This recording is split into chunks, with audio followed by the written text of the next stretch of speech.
इसमें एक उम्मीदवार है मोहन प्रसाद, जो राष्ट्रीय जनता दल के उम्मीदवार हैं।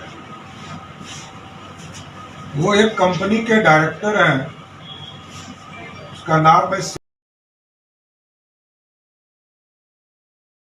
Silver heritage spirits LLP। ये शराब का धंधा करता है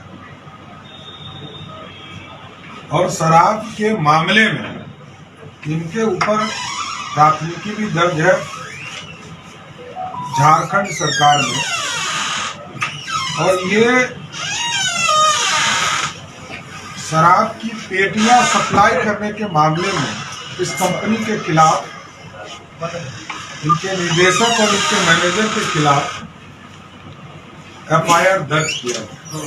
और ये 2022 का डायरेक्टर का जो लिस्ट है 11 फरवरी 2022 का, इसमें स्पष्ट लिखा हुआ है कि मोहन प्रसाद इसके डायरेक्टर हैं। हम नीतीश कुमार जी से ये पूछना चाहते हैं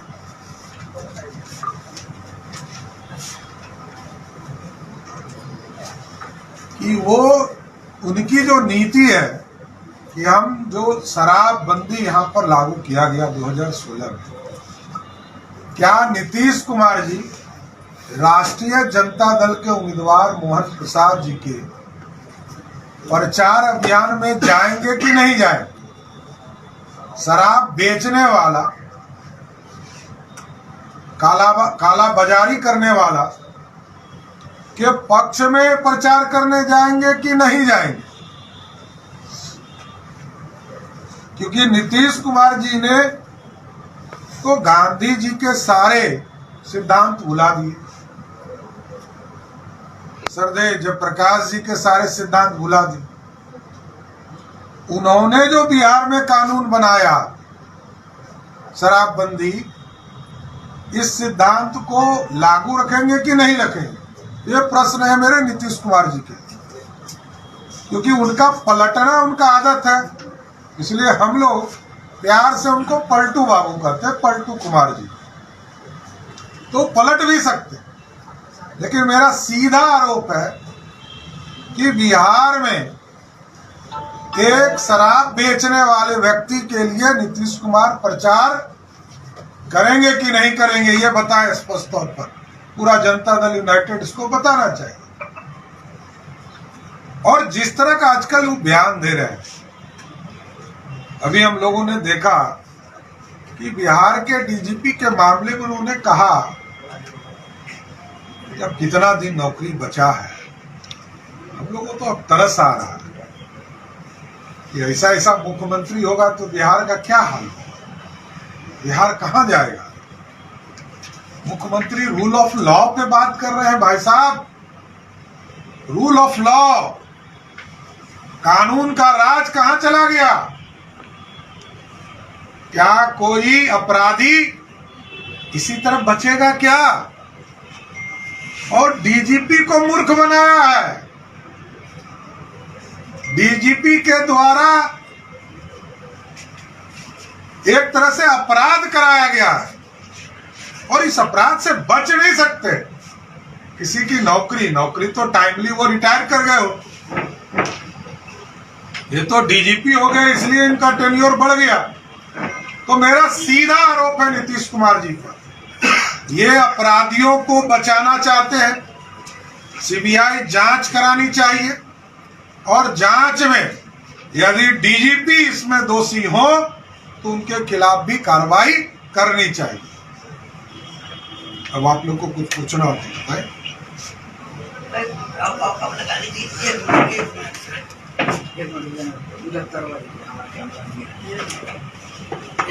थोड़ा उतार दे।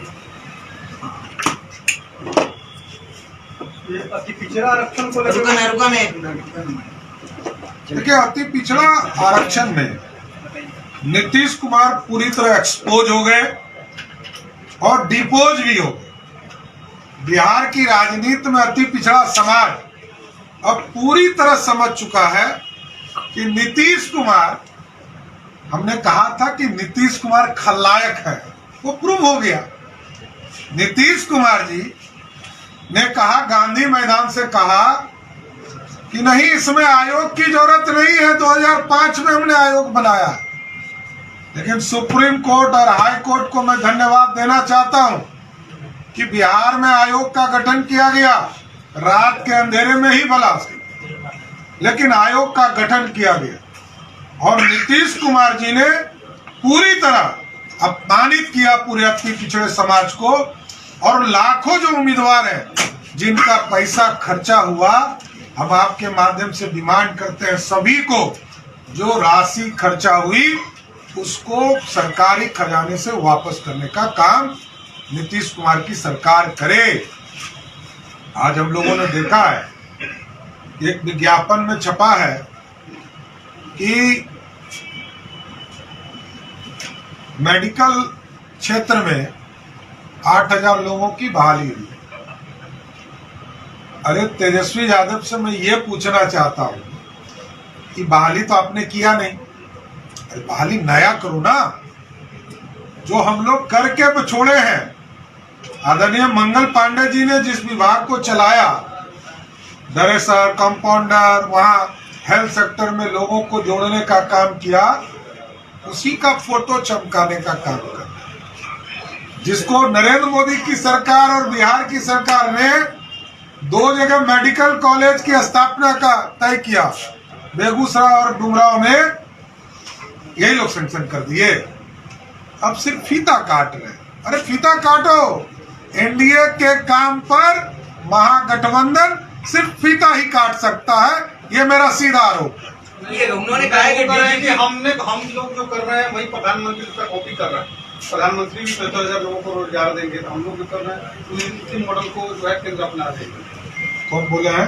तेजस्वी यादव ने कहा है कि तेजस्वी यादव जी को तो यही मैं पूछ रहा हूँ, अरे आप नया नौकरी तो बताओ।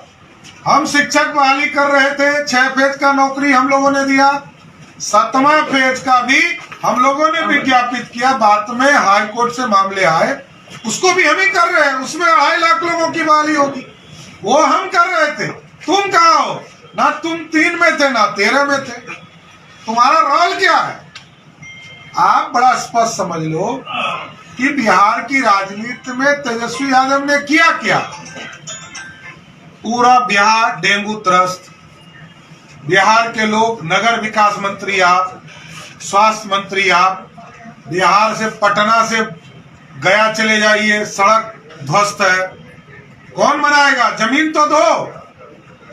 तो ये बड़ा स्पष्ट है कि तेजस्वी यादव जी जिस पूरे सरकार का पूरा हिस्सा आप नहीं रखना चाहते हैं, मतलब 5-5 विभाग, इनके पास समय नहीं है, 5-5 विभाग और 5 त्रस्त हो चुका, ना सड़क बन पा रहे हैं, ना गांव की सड़क बन पा रहे हैं, ना पर्यटन में लोग आ पा रहे हैं। मैं गया था कल नालंदा के लोगों ने बताया कि यहाँ का जो हेरिटेज है, जो वहाँ का खंडर है नालंदा का, उसकी भी स्थिति खराब हो रही है। और भारत सरकार ने एक पत्र दिया है कि आप यदि मास्टर प्लान तुरंत लागू नहीं करेंगे तो हम इसको हेरिटेज से बाहर करना पड़ेगा। इस पर भी कोई चिंता नहीं है सरकार। वो तो कह रहे हैं कि शिक्षा और रोजगार को लेकर सरकार भी बिहार से सौतेला व्यवहार करती है, बजट को लेकर के, पैसों को लेकर के, तो फिर जो सिस्टम कोलैप्स है उसको धीरे धीरे लाइन पे लाना। पिछले 17 बरस से ये कभी कंप्लेन आपको मिला था? ये कंप्लेन कभी मिला था? क्योंकि अब राजद के लोग मंत्री हो गए, अब तो कंप्लेन मिलेगा ही। 17 बरस, इनकी माताजी जब मुख्यमंत्री थी तो आदरणीय राबड़ी देवी जी कितना पैसा देती थी शिक्षकों को? 1500 रुपया। आज कितना मिलता है? 40,000 से अधिक। तो ये सोचने का विषय है कि राबड़ी देवी जी के राज में क्या मिला और आज क्या मिला। आज बिहार की चीजों को स्थापित एनडीए सरकार ने किया, और अब जो नए गठबंधन है इसको ध्वस्त करने का प्रयास कर रहा है। एक सवाल था, जैसे मुख्यमंत्री ने कहा कि डीजीपी साहब 2-3 महीना में रिटायर, बीजेपी पूछेगी कि नीतीश कुमार कब रिटायर? नहीं, मैं तो कह ही रहा हूँ कि नीतीश कुमार अब रिटायरमेंट की स्थिति में है। अब रिटायरमेंट के समय उनको सबको लगता है कि दूसरे का अपराध माफ हो जाए, मेरा भी कल अपराध माफ हो जाएगा। बिहार की जनता आपको छोड़ने वाली नहीं है नीतीश कुमार जी। बिहार की जनता को न्याय चाहिए और अपराध आप करेंगे तो जो भी अपराधी होगा उसको जेल के सलाखों के पीछे जाना पड़ेगा। आज जिस तरह नीतीश कुमार जी ने कहा कि डीजीपी को अब 2-3 महीने में रिटायर कर रहे हैं, इस देश का दुर्भाग्य है कि अब बिहार ही में ऐसा मुख्यमंत्री देखने को मिल रहा है जो अपराध के लिए कहता हो कि भाई अब तो 2 महीने की नौकरी है। भाई आप अपराध कैसे माफ कर सकते हैं? हमारा मांग है सरकार से सीबीआई जांच कराइए, आपसे तो कुछ नहीं हो सकता है। जब मुख्यमंत्री ने क्लीन चिट दे दिया तो उस सरकार में क्या हो सकता है? अब पुलिस को भी औकात नहीं है क्योंकि डीजीपी के खिलाफ कार्रवाई करना है। अब पूरी तरह इसकी सीबीआई जांच होनी चाहिए और इस पर कार्रवाई होनी चाहिए। और मुख्यमंत्री ने जब मान लिया कि डीजीपी ने अपराध किया है, अब इसके बाद कोई जरूरत नहीं है, सीधा हटाने की जरूरत है, कार्रवाई करने की जरूरत है। क्या लग रहा है कि डीजीपी पर कार्रवाई होगा? हमको तो पूरा ज्ञान है कि ये कोई कार्रवाई करने वाले मुख्यमंत्री ये नहीं है। ये तो अब खुद रबर स्टाम्प है, तो ये क्या कर सकते हैं? इनकी राजनीतिक हैसियत अब क्या होगी? वोट होता है तब कॉन्फिडेंस होता है। अब तो बिहार की जनता इनको 24 में भी नकारेगी और 25 में भी नकारेगी। और यह स्पष्ट है कि नीतीश कुमार दिन प्रतिदिन अपने आप को रबर स्टाम्प के तौर पर प्रस्तुत कर रहे हैं। एक चीज अब छोटा सा करें, शुरू वाला जो पार्लियामेंट वाला बोले हैं, एक बार एक बार हमसे ले लीजिएगा, दोबारा मत बोलो। एक बार